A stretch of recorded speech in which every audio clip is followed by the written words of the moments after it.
네, 고생 많으십니다. 어제 저와 또 국토교통위원장, 행안위원장, 또 장철민 의원님, 민병록 의원님, 또 많은 충남의 청양과 부여와 공주 수해 현장을 다녀왔습니다. 현장에 가서 확인한 것은 상상 이상으로 피해가 심각하다는 것입니다. 그리고 이것이 해마다 반복되고 있다는 것이 그분들의 정말로 한해 맺힌 하소연이었습니다. 재난의 상처가 갈수록 깊어지고 있다 하는 그런 느낌이었고, 인명피해와 재산피해가 갈수록 늘고 있어서 정말로 안타깝기 짝이 없습니다. 희생되신 분들의 명복을 빌고 또 유가족분들을 정말 깊이 위로드립니다. 피해를 입은 모든 국민의 고통을 덜어드리도록 민주당이 최선을 다하겠습니다. 정부에 협력할 것은 전폭적으로 협력하겠습니다. 국민의힘에 제안합니다. 수해 복구와 피해 지원을 위한 여야정 TF를 구성할 것을 제안합니다. 그리고 그 안에서 실효적인 대책을 만들어가길 바랍니다.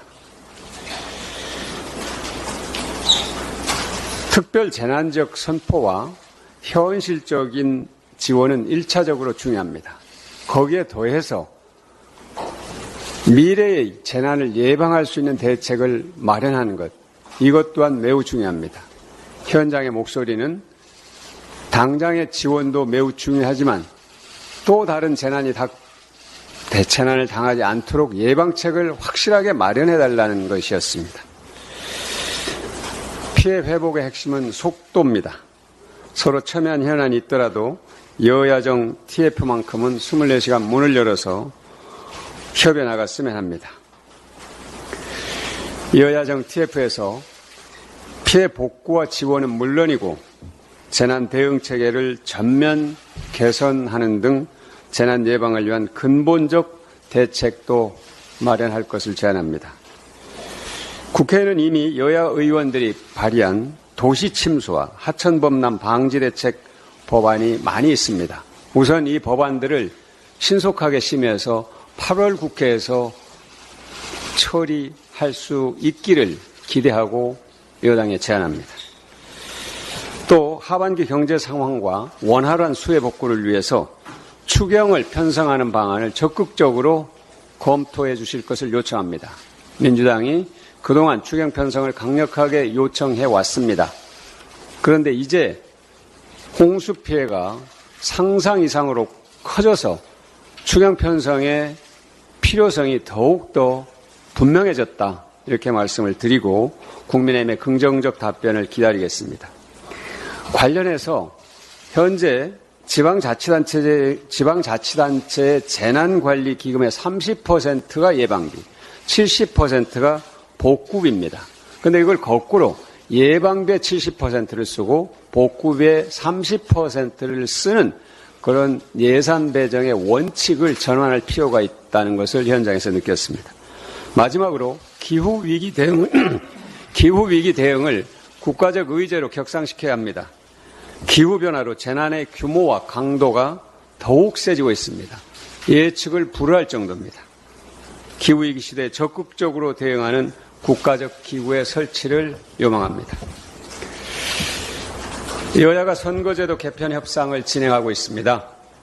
민주당은 국민의 뜻을 온전히 반영하는 선거개혁이 반드시 이루어질 수 있도록 의지와 끈기를 갖고 최선을 다하겠습니다. 선거개혁은 국민 통합을 위한 첫 걸음입니다. 통합의 정치가 아닌 대립의 정치는 선거제도의 부정적 산물입니다. 승자 독식의 선거제도는 대결 정치를 낳고 대결 정치는 정치 불신과 정치 혐오를 조장하고 그리고 악순환에 빠져 있습니다. 선거개혁은 노무현 대통령 이후 단 한 걸음도 나가지 못하고 있습니다. 선거제도의 개혁의 방향은 국민의 다양한 의견이 국회 의석에 고르게 반영될 수 있는 틀을 만드는 것입니다. 다양성의 바탕 위에서 통합의 정치를 이루어내야 합니다. 그러기 위해서 거대 양당과 현역 의원의 기득권을 내려놓는 것이 중요합니다. 어느 한 정당이 특정 지역에서 싹쓸이하는 또 다른 기득권도 내려놓아야 합니다. 민주당의 선거제도 개혁 원칙 3가지를 말씀드리겠습니다. 첫째, 지역주의에 기댄 거대 양당의 독식을 완화하는 것입니다. 둘째는 비례성을 강화하는 것입니다. 셋째는 다양한 소수 정당의 원내 진입을 뒷받침함으로써 사표를 최소화하는 것입니다. 정치 복원과 국민의 신뢰를 회복하는 길이라고 확신합니다. 기득권의 포기는 쉽지 않습니다. 그러나 민주당은 절박한 심정으로 기득권을 내려놓겠다는 다짐을 합니다. 각 정당은 이해득실을 따지고 각 정당은 선거법을 놓고 이해득실을 따지고 개별 의원은 자신의 당락을 셈하기 마련입니다. 하지만 20년 만에 열린 국회 전원위원회와 국회의원 144명이 참여한 초당적 정치개혁 의원 모임을 통해서 정치개혁과 정치 복원을 위한 선거제 개혁은 폭넓게 이미 합의되어 있습니다. 선거개혁의 전제와 원칙, 본질에 입각해서 선거제도 협상을 조속히 마무리할 수 있도록 최선을 다하겠습니다. 이상입니다.